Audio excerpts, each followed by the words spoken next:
रवि किशन जाते हैं समोसे के ऊपर साइज का बात कर लेते हैं, लेकिन एग्जाम सेंटर पे क्या चल रहा है वो उसकी बात नहीं कर पाते हैं। ये तस्वीर देख सकते हैं कि क्या छात्रों का जो जोश है, जो उत्साह है, वो तमाम छात्र आपको देख रहे होंगे। ये नीतू मैम आपको दिख रहे होंगी, जो नीतू मैम अभी यहाँ पे। टीचर जाते हैं मिनिस्टर से सवाल पूछते हैं, पहले वो दबाव बना लेते हैं, कहते हैं क्या टीसीएस के तुम वकील हो? वो टीसीएस के वकील नहीं है, वो स्टूडेंटों का भाई बात रखने गए हैं। हम लोग माता पिता के बाद उठ के चेहरा सबसे पहले अपने गुरु का देखते हैं, बात मानते हैं आप। अब उन्हीं को कह रहे हैं कि आप टीसीएस का वकील है। अरे आप भी तो किसी गुरु से पढ़ के गए होंगे। आप इतने सिस्टम में जो झोल कर रहे हैं, आप तो थोड़ा सा रहम कर लो। कुछ दिन बाद सीजीएल का पेपर है, आप 2-3 लाख बच्चों का पेपर नहीं करा पा रहे, तो यहाँ पर तो बहुत सारे बच्चे हैं, 20-22 लाख को कैसा आप करा पाएंगे? आपके पास सेंटर ही नहीं है, आपके पास सुविधाएं ही नहीं है, तो आप क्या कर सकते हैं? नमस्कार, आप स्वराज पोस्ट देख रहे हो, मैं हूं आपके साथ अभिनव कुमार। आपको बता दें कि हमारी मौजूदगी दिल्ली के रामलीला मैदान में है। आपको रामलीला मैदान की अगर हम आपको ये तस्वीर दिखाएं तो आप देख सकते हैं कि रामलीला मैदान में हजारों नहीं लाखों की संख्या में जो छात्र आज प्रदर्शन करने के लिए पहुंचे हैं, लगातार अपनी मांगों को लेके लगातार रामलीला मैदान में प्रदर्शन चल रहा है। आपने इससे पहले देखा था कि 31 तारीख को किस तरीके से दिल्ली के जंतर मंतर पर जो प्रदर्शन हुआ था।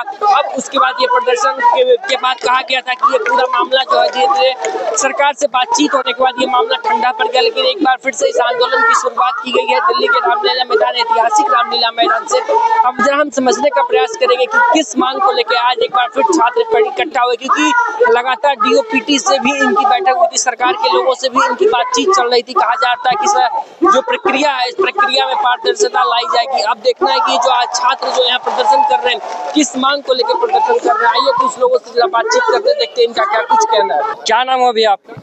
मेरा नाम यशराज श्रीवास्तव है। आप स्टूडेंट हैं? हाँ, मैं स्टूडेंट हूँ। आज आप लोग प्रदर्शन करना है, क्या मांग है, किस मांग को लेकर आज आप लोग प्रदर्शन कर रहे हैं? फेयर पेपर हो, जो भी पेपर हो फेयर हो, उसमें कोई भी धांधली ना हो। जैसे अभी अभिनय सर ने कहा कि रिमोट कंट्रोल पेपर हो रहा है, जैसे कि पेपर बिक जा रहा है, पहले ही पता चल जा रहा है बच्चों को। बहुत सारे बच्चे पेपर खरीद भी ले रहे हैं, वो हम लोग के साथ गलत हो रहा है। जो बच्चे तैयारी कर रहे हैं साल 2 साल से जो लगे हुए हैं, आखिरी में आपने वेंडर चेंज कर दिया, ना पेपर सही से हुआ, सेंटर आप दूर भेज रहे हैं। जब हम लोग ने कहा प्रोटेस्ट किया तो आप लोग ने गलत, जो वहाँ पर हम लोग ने जाकर प्रोटेस्ट किया, टीचरों पे लाठीचार्ज हुई।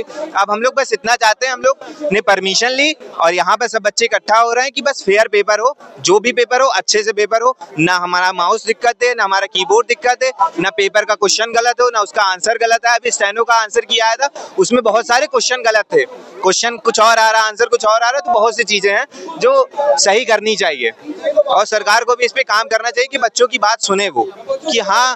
और टीचर हम लोग के लिए इतना कर रहे हैं, तो हम लोग जब तक हम लोग के दम रहेगा हम लोग यहाँ पर रहेंगे, हम लोग हमेशा टीचर्स के साथ रहेंगे। आप कह रहे हैं कि माउस भी सही से परीक्षा हॉल में, एग्जामिनेशन हॉल में नहीं चल पाता। क्या कह रहे हैं? माउस भी सही से एग्जामिनेशन सेंटर पे नहीं चलता, आप ये शिकायत? बहुत माउस भी नहीं चला, बहुत सी चीजें नहीं हुई। जैसे माउस भी था, माउस सही से चलता नहीं, 2-3 बार क्लिक करो तब जाके वहां पर क्लिक हो रहा था, तो लैग हो जाता पेपर। 10 सेकंड के लिए आपका पेपर ही लैग हो गया। आप किस माइंडसेट से आप पेपर दे रहे हैं, 10 सेकंड में आदमी का माइंडसेट बदल भी जाता। तो चीजें गलत हो गई वहां पर फिर हम लोग के साथ कि हाँ पेपर लैग हो गया तो आदमी क्या ध्यान देगा। तो फिर वही सब चीजें गलत हो रही हैं, जिसके लिए हम लोग यहाँ पर प्रोटेस्ट कर रहे हैं। कुछ दिन बाद सीजीएल का पेपर है, आप 2-3 लाख बच्चों का पेपर नहीं करा पा रहे, तो यहाँ पर तो बहुत सारे बच्चे हैं, 20-22 लाख को कैसा आप करा पाएंगे? आपके पास सेंटर ही नहीं है, आपके पास सुविधाएं ही नहीं है, तो आप क्या कर सकते हैं? बस हम लोग यही चाहते हैं, जो भी हो सरकार के पास हमारी आवाज है, फेयर रहे, जो भी रहे फेयर रहे, चाहे डीपीटी कराए, टीसीएस कराए, पेपर अच्छे से कराए, जो योग्य हो उसको नौकरी मिले।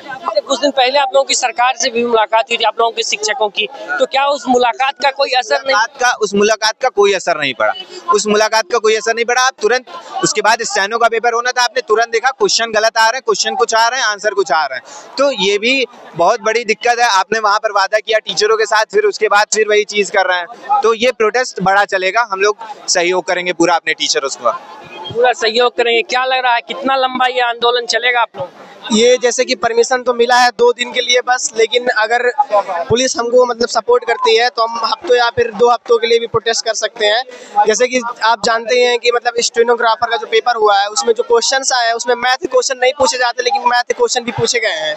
तो इसी वजह से, और बाकी जो स्टेनोग्राफ का पेपर हुआ उसमें कुछ कीबोर्ड्स और कुछ माउस एकदम खराब हो चुके थे, मतलब सेलेक्ट होने पे भी सेलेक्ट नहीं हो पा रहा है, वहाँ से ऑप्शन गलत दिया जा रहा है, ऑप्शन कुछ और है, आंसर कुछ और और आ रहा है, इस तरह से हो रहा है, एकदम दाखिलेबाजी हो चुकी है, कुछ एकदम सत्ता एकदम बिगड़ चुका है, एकदम जो शिक्षा मंत्री हैं आगे उनसे बात भी हो मतलब मीटिंग हमारे सर कर चुके हैं, लेकिन वहाँ कोई भी सुधार हो नहीं पा रहा है। और जैसे कि आप देख रहे हैं यहाँ पे मतलब इतने सारे टीचर्स आए हैं वो प्रोटेस्ट के लिए, और हम लोग भी सहयोग कर रहे हैं इसी तरह से। बाकी अब आप देख ही सकते हैं।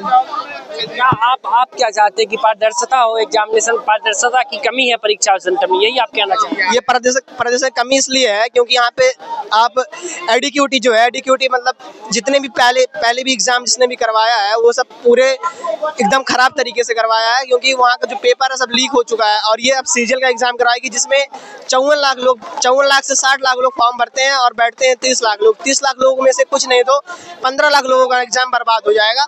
मतलब इस तरह से होगा कि कोई सेलेक्ट होगा या फिर नहीं होगा। और यहाँ पे जो सीटें बिक जाती हैं, पता ही नहीं चलता कि एग्जाम जो फेयर एग्जाम हो रहा है या अनफेयर एग्जाम हो रहा है। जो बड़े बड़े लोग हैं पीछे रिमोट कंट्रोल करके पेपर दिलवा रहे हैं और ताकि बच्चों का सिलेक्ट जल्दी हो जाए, और वहाँ से पैसे ले रहे हैं बच्चों से, किसी से 5 लाख 8 लाख, जैसे कि आदित्य सर ने अपने कल वाले वीडियो में बताया है। पहले ही सीट का वो पैसा देके तय कर लिया जाता है, सीट पहले ही बिक जाती है। हाँ पहले ही, क्योंकि ये है कि मतलब बच्चों से पहले फीस ले लिया जा रहा है या फिर पैसा ले लिया जा रहा है। जैसे किसी को जीडी का लेना है तो उससे 5 लाख, सीजीएल का लेना है तो उससे 10 लाख, इसी तरह से हो रहा है।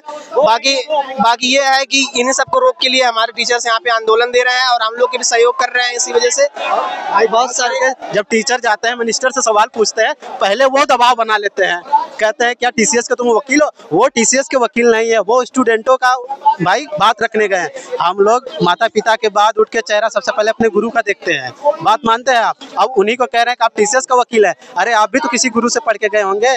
आप इतने सिस्टम में जो झोल कर रहे हैं, आप तो थोड़ा सा रहम कर लो। अगला जो 20 साल या फिर 15 साल जो हम लोग देने वाले हैं, यही युवा है, यही भविष्य है। आपका क्या होगा? आप तो 60-70 पहुंच गए। चेयरमैन साहब का देख लीजिए, क्या गोल मटोल जवाब देते हैं। अरे आपसे नहीं हो रहा है। अभिनव सर बोले थे कि आप भी आइए, रिजाइन मार के हम लोग के साथ बैठे, हम लोग भी फुल इज्जत देंगे। बच्ची खोची अपनी जो भी उम्र बच्चा है हम लोग के साथ जी लीजिए, थोड़ा सा संघर्ष देख लीजिए। हम लोग भी कई सालों घर नहीं गए हैं, आप इन दर्द को समझेंगे नहीं। पैसा कैसे मैनेज करते हैं हम लोग, एग्जाम सेंटर पे कैसे पहुंचते हैं, कोई दर्द नहीं समझेगा। टीचर से जब बच्चा बोलता है, टीचर जाते हैं तो टीचर को बस पहले उन लोग दबा देते हैं कि टीसीएस के वकालत करने आ गए, ये करने आ गए, वो फलाना ढिमका सब कहते हैं। एग्जामिनेशन सेंटर पे क्या तकलीफ होती है आप लोग को परीक्षा देने में, क्या दिक्कत हो रही है? देखो, जब से टीसीएस करा रहे थे एक अच्छा सेंटर मिल जाता था जो हम लोग पहुंच जाते थे। मैटर वो नहीं करता है कि कौन करा रहा है, मैटर ये कर रहा है हम लोग को जो बेसिक है, जैसे ये हो गया, सिस्टम हो गए, इसके बाद हमारा वो कीबोर्ड माउस सही से चलने चाहिए। इसके बाद जो हम लोग को पहुंचने का ट्रांसपोर्टेशन जो सिस्टम है वो कम से कम इतना प्रोवाइड कर दे जो हम लोग पहुंच जाए। यहाँ ईवीएम का एक 1 नेशन 1 इलेक्शन हो सकता है, लेकिन एग्जाम का कोई बात नहीं करेंगे। मोदी जी कहेंगे, कोई भी नेता भी आता है कहेंगे कि मोदी जी के नेतृत्व में काम हो रहा है। क्या मोदी जी के नेतृत्व में ये काम नहीं हो रहा है कि एग्जाम सारे खराब चल रहे हैं? मोदी जी को कम से कम थोड़ा सा इस पे भी ध्यान देना चाहिए, फॉरेन पॉलिसी से थोड़ा इस पे भी ध्यान देना चाहिए। कहाँ घूम रहे हैं, इतना जा रहे हैं, मल्होनी के साथ मस्त वीडियो खिंचा रहे हैं। अरे हम लोग को भी साथ कभी आ जाए, हम लोग भी आपको चुन के भेजे हैं, हम लोग भी आपको बनाए हैं सांसद प्रतिनिधि जो भी है। यहाँ रवि किशन जाते हैं, समोसे के ऊपर साइज का बात कर लेते हैं, लेकिन एग्जाम सेंटर पे क्या चल रहा है वो उसकी बात नहीं कर पाते हैं। ऐसे जो सांसद हैं उनसे भी हम लोग का रिक्वेस्ट है कि हम लोग के बारे में भी थोड़ा सा आवाज उठाए। हम लोग भी देश के भविष्य है, हम लोग आज स्ट्रगल कर रहे हैं, कल खत्म हो सकता है और हम लोग भी सिस्टम में आ सकते हैं। और जब आएंगे तो फिर कैसा देश का निर्माण करेंगे? अगर अच्छे से रहेंगे तो अच्छा देश का निर्माण होगा, नहीं तो जैसे ये लोग चल रहा है अभी भविष्य वैसे आगे कंटिन्यू करते रहेंगे। तो इसमें हम तो भाई यही दिल्ली से ही आए, बिहार से हैं। हाँ जी भाई। क्या समस्या होती है आपको? समस्या यही है कि एग्जाम फेयर तरीका से होना चाहिए। जितना धांधली हो रही है अब तो पूरा प्रत्यक्ष दिख रहा है कि नेता लोग भी मिले हैं इसमें और चोरी सब हो रहा है। तो टीचर लड़का लोग क्या कर सकते हैं इसमें? सब इतना बड़ा लोग मिले हैं तो कोई कुछ नहीं कर पाएगा इसमें। सब सिस्टम खराब हो गया है, धांधली इतना से हो रहा है। सब हर एक एग्जाम में हो रहा है, एक ऐसा एग्जाम नहीं है, हर एक एग्जाम में रेलवे हो, ग्रुप डी रेलवे हो, एसएससी हो और क्या बोलते हैं सेनो हो, क्या जो भी हो। झारखंड उसका कोई नाम पता ही नहीं होगा। ज्यादातर वहाँ के स्टूडेंट अभी आज तक नहीं सोच पाए कि कब फॉर्म आया था पिछली बार। एक राज्य ऐसा भी है वो ऐसा लगता है जैसे भारत का पार्टी नहीं है। ऐसा कौन सा भारत का नेतृत्व, यहाँ तो वही चल रहा है हिंदू मुस्लिम। यहाँ तो ये प्रूफ करने के, हम लोग ये प्रूफ करने में साबित है कि हम हिंदू हैं, हम मुस्लिम हैं। अरे वो सब सेकेंडरी है भाई, पहले यहाँ जीने खाने की व्यवस्था कर दो, फिर इसके बाद कर लेंगे हिंदू मुस्लिम। हम लोग का एक फेयर एग्जाम सेंटर सब कुछ देना है। और ये तमाम छात्रों को देख रहे थे जो लगातार प्रदर्शन में आए हैं और अपनी अपनी मांगों को रख रहे हैं। ये आपको हम ये तस्वीर, हम रामलीला मैदान से हम आपको ये तस्वीर दिखा रहे हैं कि यहाँ पे आज हजारों की संख्या में, अभी से कुछ दिन पहले आप तमाम लोगों ने जिस तरीके से देखा था कि दिल्ली के जंतर मंतर पर जो आंदोलन हुआ था, एक बड़ा प्रदर्शन हुआ था, उसके बाद अब ये जो आंदोलन है, ये आंदोलन अब दिल्ली के ऐतिहासिक रामलीला मैदान में इस आंदोलन की शुरुआत की जा रही है। और आप ये तस्वीर देख सकते हैं कि क्या छात्रों का जो जोश है, जो उत्साह है, वो तमाम छात्र आपको देख रहे होंगे। ये नीतू मैम आपको दिख रहे होंगी, जो नीतू मैम अभी यहाँ पे दिल्ली के रामलीला मैदान में अभी पहुंचे हैं। छात्रों के साथ जो उत्साह है, छात्रों में उत्साह है, वो एक अलग ही उत्साह ये आप लोगों को दिख रहा है। एसएससी में जो धांधली हो रही है, धांधली के खिलाफ आज ये प्रदर्शन का आगाज किया गया है।